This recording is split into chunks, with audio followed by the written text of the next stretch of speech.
Hey, it's Frank from 4D Honeybee, and it is March 10th, and it is a gorgeous, almost spring-like day here. It's 14 degrees Celsius, which is 57 Fahrenheit, and because of that, I'm thinking the bees are going to be out and flying. So I've taken this opportunity to do an emergency feeding for them. So I've got frames of honey in here, and I've got 3 pollen patties, my pollen paella patties.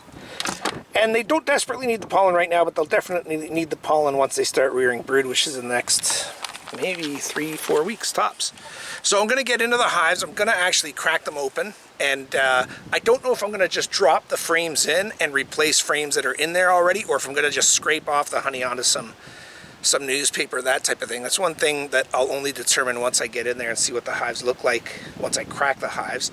And I know that 2 hives are alive because I was here a couple of weeks ago. 1 hive is questionable. There might be a small cluster still alive in there, but they might be really low on resources. So always take this opportunity if you're in northern climates and you get a nice warm, pre-spring day, to get some food in there. Because the last time I overwintered my bees, I had a hive that was looking good at March break. So mid-March they were fine. End of March, early April, they were dead. So March is a tough month because they start to run out of resources. They still get some cold days. So maybe it's a good time to do some emergency feeding at 4D Honeybee.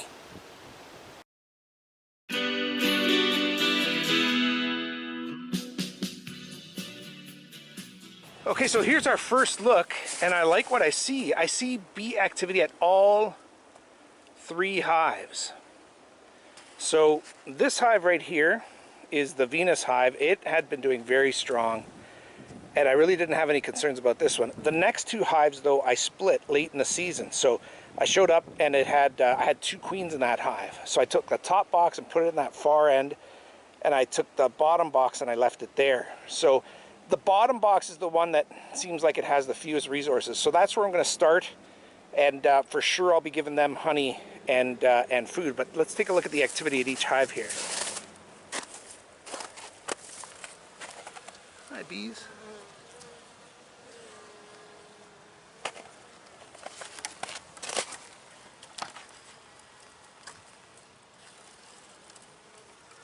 Seem to use that top entrance much more than the bottom. The bottom has the mouse guard, so no doubt that causes them a bit of irritation going in and out.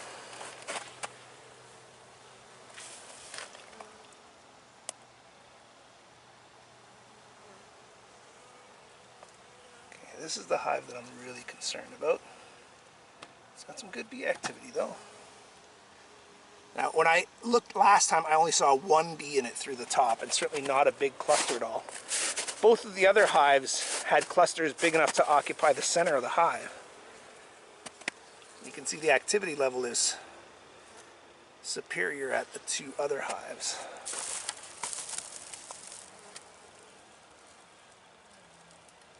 Okay, let's crack open hive number 2 and see what's going on. So the plan is not to smoke these bees at all, because I just don't want to stress them out, and I'm hoping that the inspection will not be overly intrusive. Whoa, of course, unless the hive falls off its stand.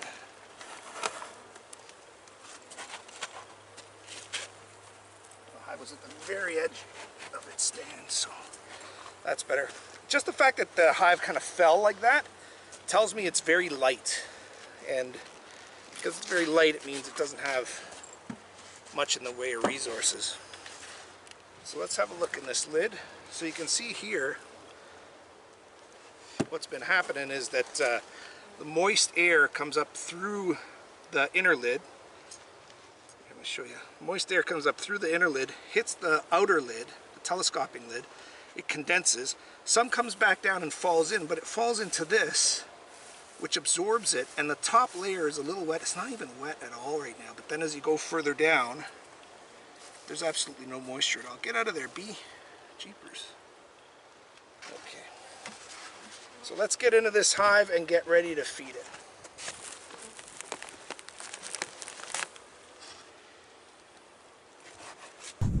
Okay, see, this is what I saw last time. Just very few bees there at all.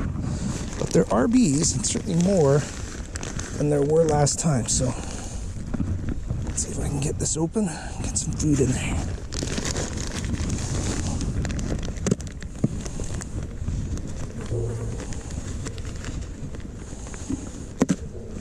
Okay, okay. It's okay. I'm really here to help. Honest to goodness. Okay, so it's one small cluster over there. So you can see the numbers are really low. And they're just concentrated in that corner, which is fine. Quick look for the queen on the lid here. Don't see her, so let's get some food on here. So they have had a bit of the pollen that I left there before. So I'm going to lay this one down here, and I'm going to pull a couple frames and see if I can get a frame of honey in there.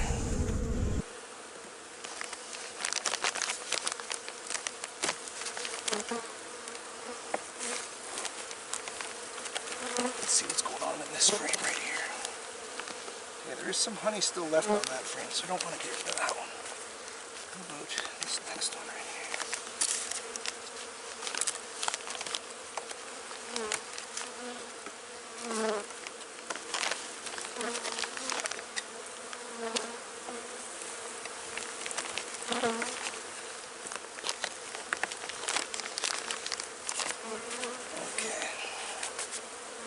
See, it's a pretty small cluster, but it is a cluster. There's plenty of honey in here too. Okay, so I'm going to put some honey on there, just in case.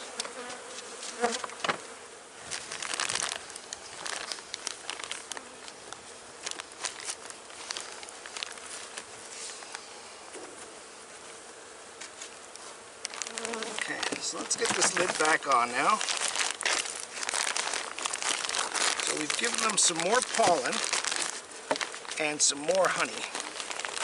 And again, this is honey that I took from this hive earlier on in the season, so they say you're not supposed to give strange honey to bees. Don't know why, but it kind of makes sense that it's a way to spread disease. Alright, let's close it up. Definitely alive. And that's what I was hoping for. I was hoping that, because I couldn't see them in the middle of the box, I was hoping that they were just away from the middle of the box. And that's good. Now, the hive that we looked at first started off with many more bees than this hive. This hive, I added no less than 8 frames of brood from my other strong hive to keep it going. So hopefully this will have a bigger cluster than that other hive. You can see right off the bat, you see a lot more bees right in the middle, which could be a good sign.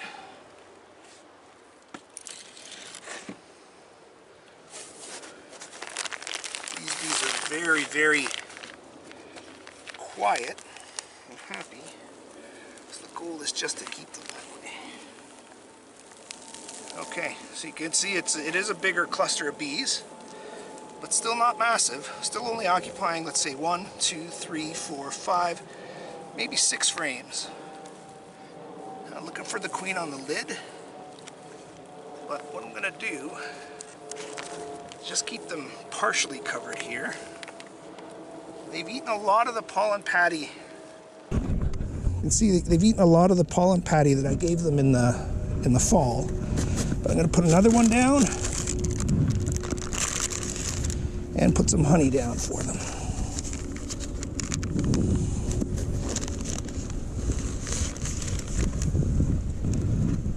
Okay, and that was a much quicker, much less intrusive inspection than the first one. So, for those of you that are new to overwintering bees in northern climates, what you're looking at up here is poo.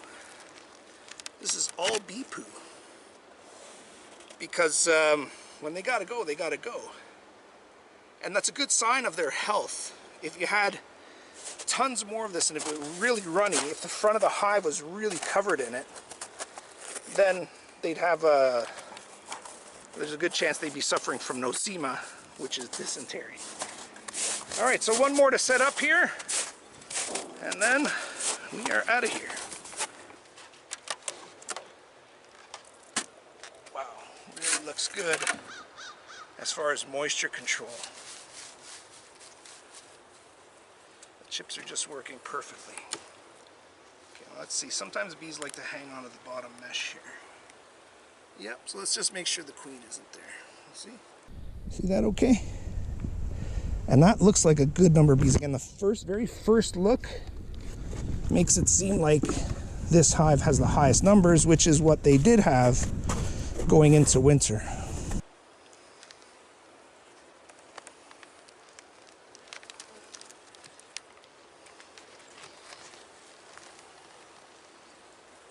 This is not going to be fun. These bees are going to come right at me as soon as they realize what's happening. Wow, look at that. Good number of bees. Fully 10 frames worth of bees here. Now look for the queen on the inner lid. And they haven't done much with the pollen patty. You see that? So I will give them honey. And that's it.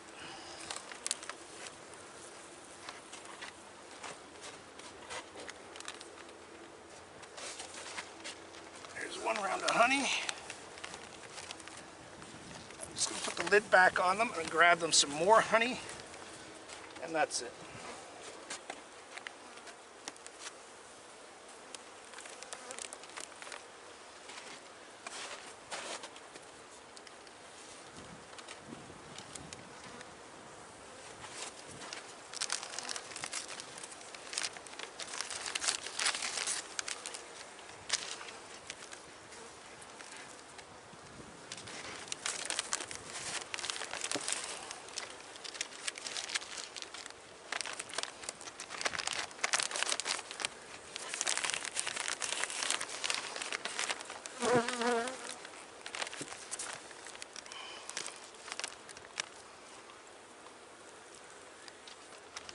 Outer lid back on. It's a telescoping lid, gives them a bit of rain protection up front. Make sure everything's lined up good.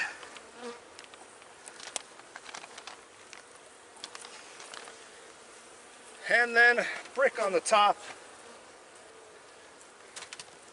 And that's it.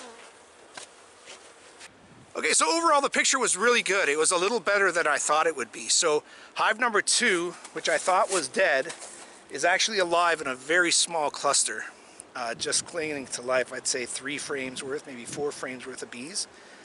The split hive that I took off that hive, it had a good 7-8 frames worth of bees on it. So that cluster is still doing really well. I fed both of those hives honey and pollen substitute, my pollen paella patties. My strongest hive over here, which is still a behemoth, had bees on all 10 frames, no problem. I saw that they didn't touch their pollen patty that I put in there in the fall, so I didn't feed them pollen. I doubled them up on honey, so that more bees equals more food that they need, right? So if we get more days like this, hopefully the bees are out and foraging. There's always something that they can get, even in winter climates, even in winter weather. As long as they're out and flying, it's a really good sign for the bees. So hopefully we get a few more days. I know tomorrow's supposed to be even warmer, but it's supposed to be a rainy day. And hopefully this is a sign that 3 hives are on their way to making it through to next spring. I don't want to jinx myself, but if they had 3 hives make it through the spring, that's absolute success. So that's what we're gunning for. So thanks for joining me, and leave your comments below. If you haven't subscribed yet, please do. Like and subscribe would help me out a lot, and I do appreciate it. Have 40 honeybee.